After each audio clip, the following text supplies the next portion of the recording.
as bad as it was made to look at. And I want to give you the numbers, I want to give you the statistics so that you know what we are working with. All right, so according to their reports talking about the World Health Organization, if you come in contact with someone who tests positive for COVID-19, you have 1 to 5% chance of catching it as well. If you come in contact with someone who tests positive to COVID-19, you have 1 to 5% chances of catching it. So the variety of this percentage, or the variability of this percentage, has to do with the kind of contact. And they also went on to say that prolonged contact is actually what makes it spread so much. So in other words, you need to be locked in with a person who has tested positive with COVID-19. You need to be locked in with that person in a room, in an enclosed room or hall, for up to 5 hours before you can catch it. You need to be locked into the same room with someone who has tested positive to this virus for an average of 5 hours before you can contract it. In other words, what do you call it? Very casual exposure does not mean that you will contract it. Casual exposure does not endanger your life. All right, now let's proceed. And the majority of viral infections come from prolonged exposures in confined spaces with other infected individuals. Now, person-to-person and surface contact is also the most common cause of this the spread. Person-to-person and then surface contact. What we are saying is that unless you come in contact with someone who has tested positive and you stay with that person in an enclosed or a confined environment for up to 5 hours, you will not catch it. You are not likely to catch it. Secondly, it is when you touch surfaces that has been exposed to this virus, and then you put it into your nostril or your mouth, and that is when you also increase your chances of getting this infection. Apart from that, it is not likely to spread in the air. It is not airborne, and a lot of things, one of the things I find very uncomfortable with the handling of this problem in Africa is lack of local data, lack of local statistics. Everything we are doing has been based on what they have said. So it is like, oh, it is like this is how it's spread. But don't we have epidemiologists in this continent? Don't we have virologists in this continent? Don't we have microbiologists in this continent? Don't we have people in charge of pathology and all that? So why are we not developing our data? Why are we not doing our research? Why are we not making our findings and then postulating? So why are we copying what people are saying? Geographically, we are different. Genetically, we are different. In every aspect, we are different. So why can't we study this thing in light of our own reaction, vulnerabilities, and everything that has to do with us as Africans? So why are we picking up data and statistics from the white and implementing it in our soil? This, I think, is the height of irresponsibility. Because one of the things I expect Africa to do is to call its scientists and mobilize them, empower them, and let them do the finding. We want local data. We want local research. We want local statistics. We want local findings. We are not looking for what people are saying. People are saying that, oh, in China this is it, in the US this is it, in Italy this is it. We want local findings and research that our local scientists have done on the field, and then they bring us a report. That's what we are looking for. And so if every time we keep bringing data and we keep bringing information, then we are what use? Do we have health and scientific research centers and all that? Of what use are they? If we cannot sit down and study it for ourselves, of what use are they? All right, now moving on. I don't want to get angry yet. I'm coming to get angry very soon. Just wait for that. So the majority of viral infections come from prolonged exposures to persons who have tested positive, and then you must be with that person in a confined space for an average of 5 hours. Now, a growing body of evidence indicates that COVID-19 transmission is facilitated in confined settings. So forget about closing markets. You don't go there to live. If the place is airy, that is why one of the things that the Chinese government is doing to curb the spread of the COVID-19 virus is by providing a lot of ventilators and equipment to blow air, moving air. I'm not talking about air conditioners. I'm talking about moving airs that blow in the environment. So if the windows and doors are open and there is enough ventilation, then you are very unlikely to come down with it. All right, now moving on. According to Dr. Paul Owetha, the clinical director for the Division of Infectious Disease at Johns Hopkins University School of Medicine, he echoes his finding as, if you have a COVID-19 patient in your household, your risk of developing the infection is about 10%. If you have a COVID-19 patient, if your family member has tested positive to this virus and you have that person in your household sharing everything together, your risk is 10%.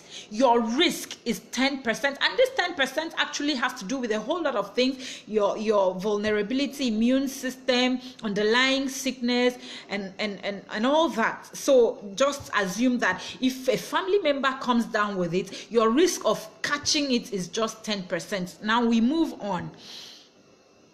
If you were casually exposed to the virus in the workplace, example, you were not locked up in a conference room for 6 hours with someone who was infected, your chances is about 0.5%. If you were casually infected, I mean, when this whole thing started, I'm sure the videos are still there. So you see a lot of people, you move and then you shake hand, and then it is as if you've contacted it. You shake hand with the next person. It is lie. All those things are deception. They are just used to drive in fear, to make people afraid. Can't shake hands. Casual exposure does not transmit to contagious or infection. Please, let's stop all this fear mongering. People are sitting down somewhere and pushing money and feeding the media to feed you with fear.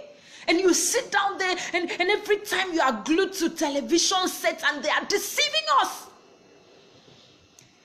This is coming from a renowned clinical director in the Division of Infectious Disease at the Johns Hopkins Medical Hospital, University Hospital. And he said that casual contact, hello guy, how far? You shake someone's hand, you greet someone, a little hug for a few seconds or minutes does not transmit to infection.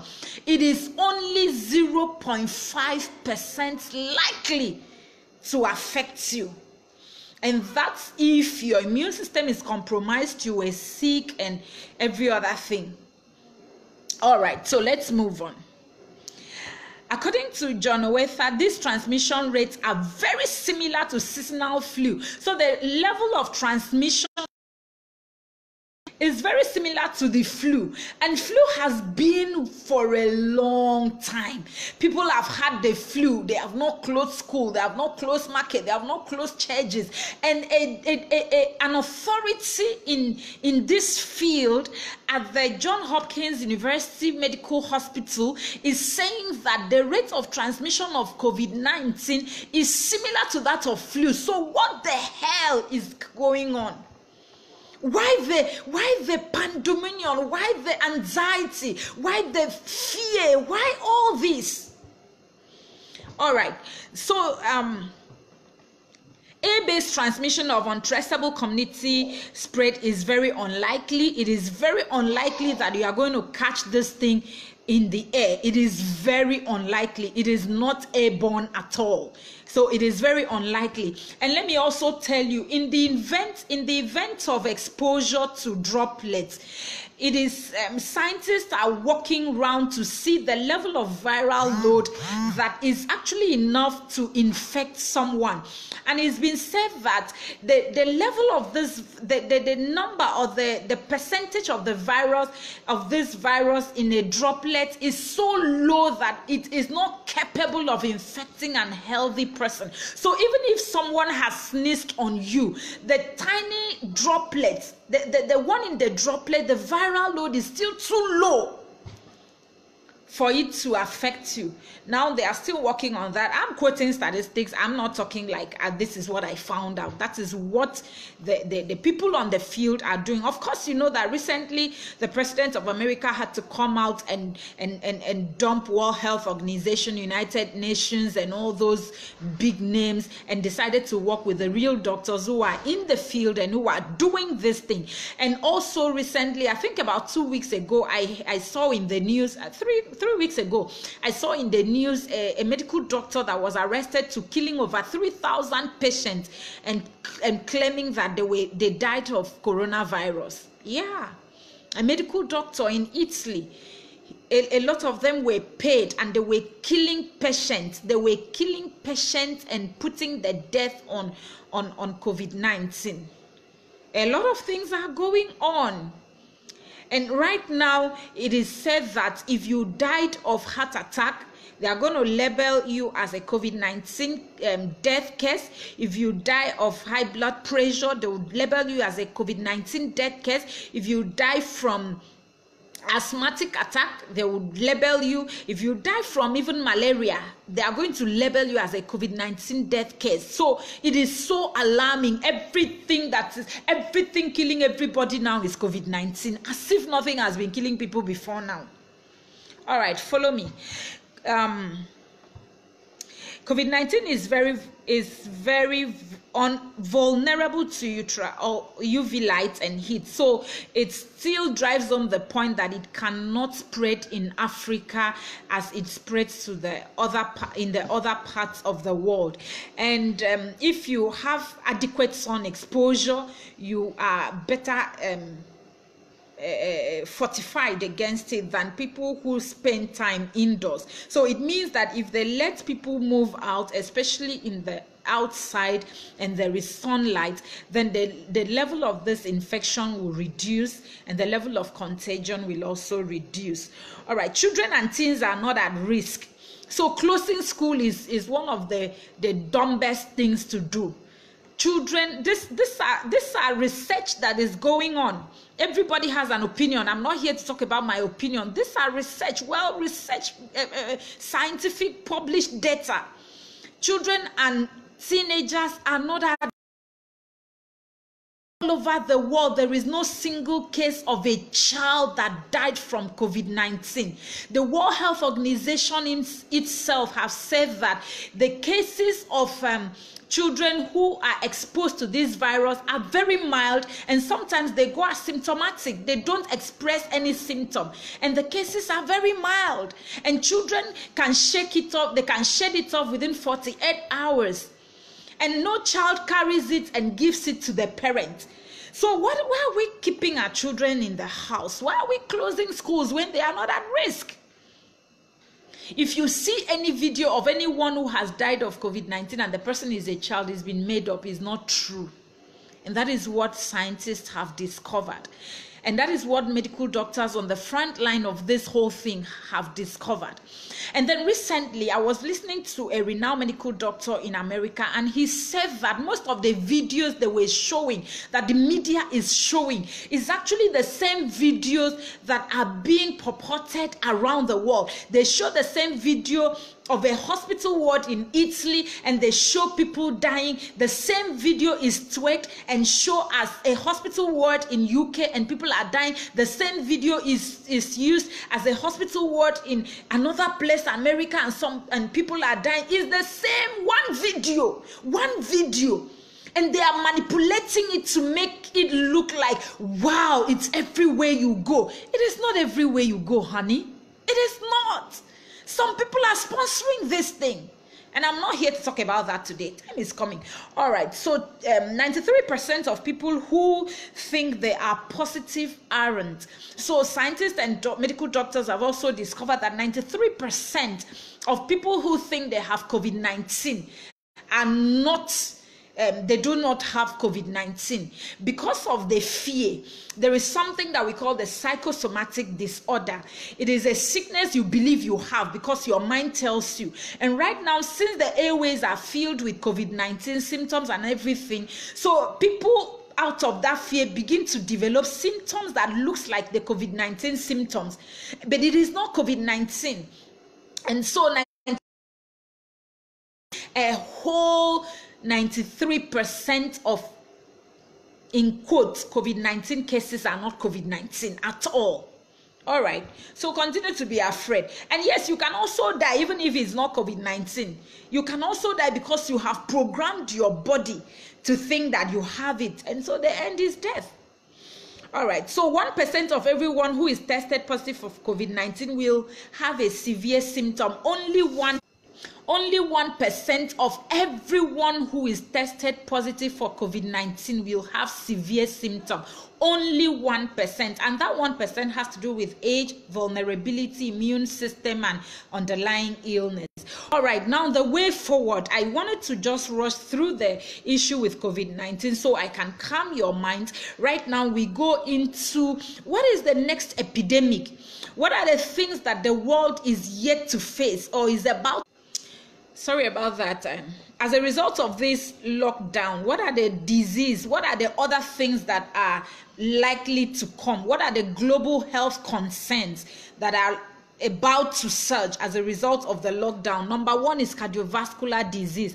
The incidence of death by cardiovascular disease is predicted to increase by more than 60%. So it means that as a result of this lockdown, a lot of people are living a sedentary lifestyles. They are not moving, they are not exercising, they are not walking, they are not sweating. And so as a result of that, more people will die as a result of cardiovascular disease, because when you move, your heart is moving, your arteries are free, there is circulation. But when you sit down one place, inflammation sets in, lack of circulation sets in, the arteries becomes clogged, and then circulatory cardiovascular illnesses and death sets in. Then the next one is cancer. Cancer was the second leading cause of death, and right now it is going to number one. The reason is because we are no longer exposed to sunlight, and if you are in lockdown and there is no place for you to come out for adequate sunlight every day, then the chances of cancer will increase. Sitting down in one place and not moving will increase your chances of cancer. Fear is directly or indirectly linked to cancerous cases, depression, and all that. So cancer is the next problem that the world is going to be facing on a mass scale. The next one is depression, mental health disorders, suicide, job loss, and a whole lot of things. It's going to give rise to mental health disorders and depression. Then the next one is arthritis. You are not moving your legs. Some people just sit down. Some people just lie down. Some people are just in one place. No, you need to really make an effort. You need to get up. If you can, convert a part in your house to a gym and begin to exercise. Go outside and run around your compound. For goodness sake,